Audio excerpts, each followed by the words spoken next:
Yo, yo, yo! Hello, guys! 12e jour. 10 plus 2. 12. 12 jours à San Francisco, à la Silicon Valley, pour venir créer un projet valorisé à plus de 100 millions de dollars. Alors, aujourd'hui, je vais vous partager mes meilleurs tips vraiment pour monter un projet ici à San Francisco. Spoiler, en toute transparence, en toute honnêteté et surtout en toute humilité. Je suis là pour documenter un peu ce voyage, essayer de vous partager le maximum de tips, comment moi je vois les choses, quelle serait la meilleure manière en fonction de ma situation actuelle. Donc, j'ai 29 ans, consultant, j'ai mis un peu d'argent de côté et je suis venu en fait ici pour vraiment investir en moi, investir et apprendre et grandir. J'ai pas de plan B, je peux que aller straight sur ce point-là. Et je vais vous faire un petit résumé déjà des 12 derniers jours, comment ça s'est passé. Et je vais vous partager mes meilleurs tips si vous voulez aller vite ici. Si tu arrives à San Francisco, les 3 premières choses que tu dois faire, c'est penser d'abord à ton compte bancaire, parce que c'est nécessaire d'avoir un compte bancaire américain.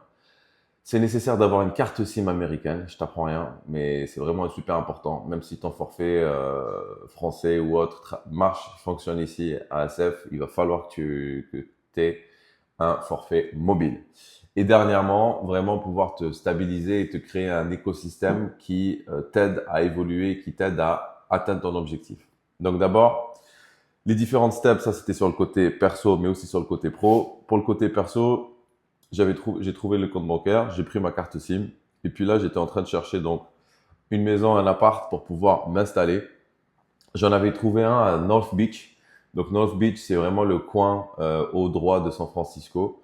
Un coin très animé, très bon. Donc si vous avez l'opportunité de vous retrouver à North Beach, go for North Beach. Moi, j'ai pas pris cette solution-là, même si je suis arrivé vraiment à signer le deal, j'ai pas été jusqu'au bout. Tout simplement parce que j'ai entendu parler des Hacker House. Et les Hacker House, c'est un bon plan. Enfin, pour l'instant, c'est comme ça que je le vois. Je sais pas comment ça va se faire à l'avenir. Je documenterai aussi ça, j'espère. Donc déjà, c'est quoi une Hacker House? Donc une Hacker House, c'est déjà une maison où vont se retrouver plusieurs entrepreneurs. Donc c'est une maison où les entrepreneurs vont se retrouver pendant 3 mois à 6 mois. Ils vont vivre sur place, mais aussi ils vont travailler sur place.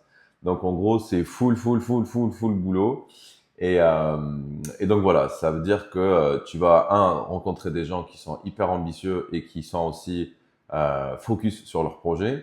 Et 2 aussi, il y a des événements autour de cette Hacker House, c'est-à-dire qu'on va créer des événements et ces événements-là, bah, ils vont amener d'autres personnes, de nouvelles personnes qui vont venir, c'est un bon moyen de faire du réseau, de parler de ton projet, de le confronter comme un miroir à plein de gens en même temps, tu vois. Et c'est surtout ça, moi, qui m'a plu dans cette idée de Hacker House. Alors, le concept, je pense qu'il existe depuis des années, sauf qu'il est toujours resté un peu secret, un peu privé. Aujourd'hui, ça se développe de plus en plus. Donc, j'ai fait quand même des recherches et je peux vous avouer que c'est pas facile à trouver. D'ailleurs, j'ai même eu l'idée de créer une plateforme pour pouvoir connecter les gens et trouver des Hacker House. D'ailleurs, ça a marché. Je l'ai fait sur Lovable. Super app, Lovable. Fait pour vraiment c'est du vibe coding. Le vibe coding, c'est-à-dire que tu peux coder sans forcément avoir les compétences. Bref, je me perds pas. Je reviens sur la Hacker House. Donc, pourquoi pour moi la Hacker House, c'est vraiment l'un des meilleurs points de départ si tu veux monter un projet à San Francisco ou ailleurs? Parce que tu es dans le rush, tu vas vite, tu rencontres des gens et en plus, tu es dans une zone de confort sécuritaire, mais en même temps, tu n'es pas dans ta zone de confort. C'est-à-dire, tu peux pas te retrouver comme ça dans ton lit en train de scroller ou de être juste off. Tu vas voir tout le monde travailler jusqu'à 2h, 3h du matin. Enfin, c'est comme ça que je le vois. Faire des events, tout le monde est là sur son ordi, ils travaillent, les gens ils mangent ensemble, ils bossent ensemble, ils font du sport ensemble. C'est excellent, c'est génial. Je trouve que ça donne beaucoup d'énergie.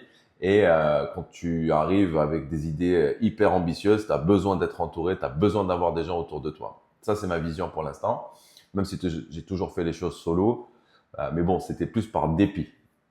Bref, et donc une Hacker House, je pense qu'ici à SF, de ce que j'ai pu entendre dire, il y a environ l'équivalent de 100 à 150 Hacker House dans la baie. Dans la baie, c'est-à-dire pas juste à San Francisco.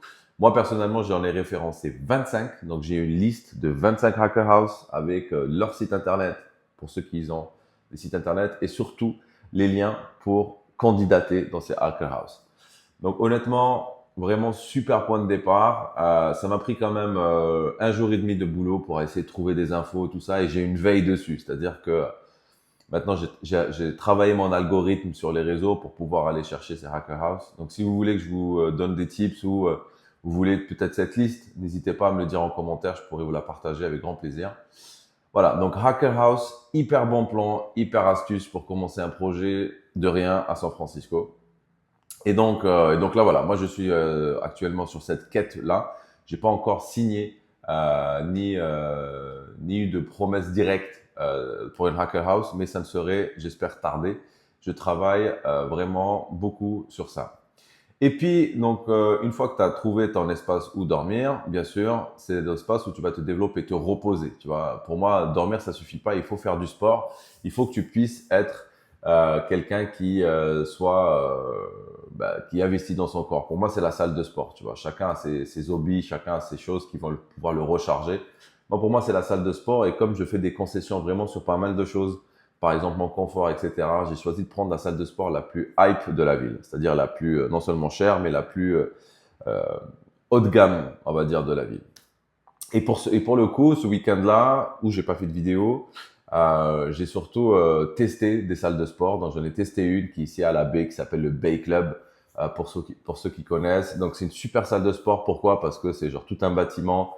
Tu as 3 piscines dedans, tu as des terrains de squash, des terrains de tennis, tu as une salle de sport à l'extérieur, tu peux t'entraîner en plein air. Et ça, pour moi, c'était vraiment le rêve. Malheureusement, j'ai pas opté pour cette solution-là en question. Parce qu'en termes de tarifs, je trouvais ça trop important et en même temps, c'était trop engageant. C'est-à-dire que tu devais t'engager sur 12 mois minimum et tu devais payer l'équivalent de $500 pour rentrer en fees. Puis, c'était $350 par mois. Je trouve que c'était, franchement, quand tu vois que tu peux bosser dans l'endroit, tu peux prendre ta douche, tu peux vraiment te reposer, faire du spa, un sauna, passer toute une journée, c'est comme une salle en fait, tu as tout dedans, tu vois. Ça vaut le coup. Donc j'étais prêt à le prendre, sauf que vu que c'était à North Beach, enfin du côté de Telegraph Hill, donc c'était plutôt du côté de l'autre appart. Et comme j'avais fait, je voulais scinder vraiment ces deux choix, c'est-à-dire soit je pars sur le choix confort, soit je pars sur le choix vraiment dur, difficulté. J'ai choisi la difficulté. Et donc qu'est-ce que j'ai fait? J'ai quand même opté pour une salle de sport qui est vraiment haut de gamme, luxe, qui s'appelle Equinox, pour ceux qui connaissent. Et donc Equinox, c'est leur plus grande salle de sport, je crois même aux States, où c'est la deuxième après New York. Il y a New York et puis il y a celle qui est là. Et en fait, c'est pareil. C'est un bâtiment 3 étages, sauf que là, je sais pas si vous arrivez à voir la vue là derrière. Tout ça, c'est des buildings, tu vois. C'est là, là, je suis au 12e étage. Et en fait, ce que tu vois derrière, c'est vraiment le centre-ville. Et en fait, cette salle de sport, elle est vraiment hyper centre. C'est-à-dire qu'elle est au milieu de toutes les tours de San Francisco et l'espace financier de San Francisco. Alors, pareil, j'ai une piscine, j'ai une salle de sport, j'ai des machines, j'ai des terrains de squat, j'ai des terrains de... Non, j'ai pas de terrain de squat, mais j'ai une salle de boxe, j'ai des salles de yoga, bref, je vous passe le détail. Et en même temps, j'ai aussi un espace de coworking, avec une superbe vue d'ailleurs. Ce qui fait que je me suis dit, bon, investir dans une salle de sport, c'est hyper important déjà pour moi, mais en même temps, si c'est une salle de sport qui est luxe en plein centre, ça va me permettre aussi de me connecter, de rencontrer des gens aussi.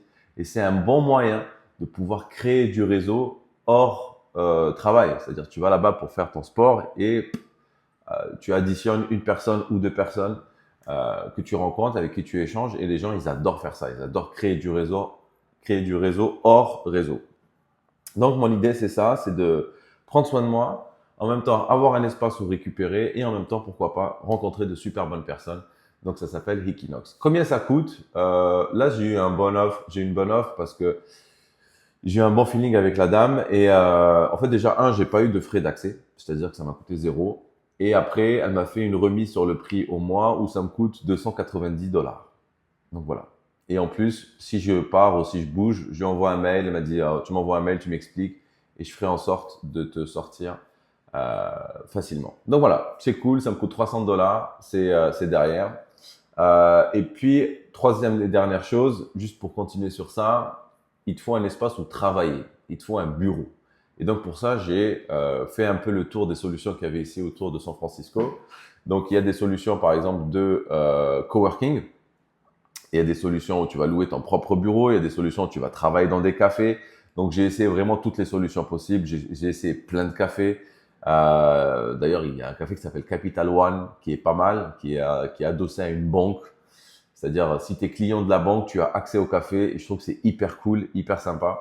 Reste à trouver des places. Parce que c'est chiant, tu arrives dans un café, tu es obligé de trouver une table, trouver la table, trouver la prise. C'est galère. C'est-à-dire, tu perds beaucoup de temps et beaucoup d'énergie sur des choses qui sont futiles.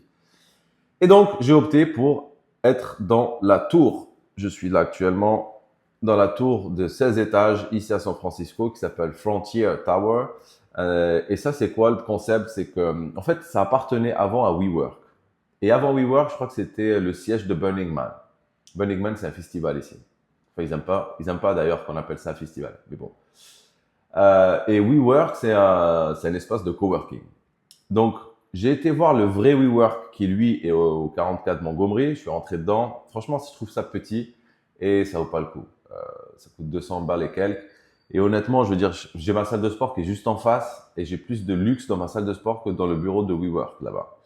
Alors, je me suis dit quoi? Je me suis dit, au lieu de payer 200 € pour avoir un espace qui n'est pas un espace, parce que c'est un espace coworking, je me suis rapproché de mes amis qui étaient ici dans cette tour-là. Pour faire quoi? Pour prendre un abonnement et accéder à cette tour. Donc là maintenant, cette tour, dans chaque étage, il y a un espace qui est dédié. Là, je suis à l'espace longévité, donc avec des gens exceptionnels. Et donc j'ai pris un accès ici. Et là maintenant, j'ai accès à toute la tour. C'est-à-dire là, j'ai tout l'étage. Je peux mettre dans cette pièce, dans l'autre pièce, dans l'autre pièce. Je peux, je sais pas, si j'ai un projet de création de contenu ou de créer un studio, je peux le faire dans cette pièce. Il y a de l'espace. Tu vois, il y a de l'espace et c'est des gens qui sont healthy, ils mangent bien. Chaque midi, ils viennent faire la cuisine ici. Donc voilà, je vous partage un peu tout ça pour vous dire que salle de sport, c'est fait. Bureau, c'est fait. Maison, c'est en cours. Banque, carte SIM, etc., c'est en cours. Et maintenant, focus sur quoi? C'est quoi mes prochains points?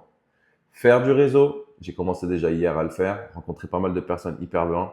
D'ailleurs, vendredi, je vais chez Google. J'ai eu une invitation privée pour aller chez Google, faire un dîner. J'espère faire beaucoup de choses super intéressantes chez Google.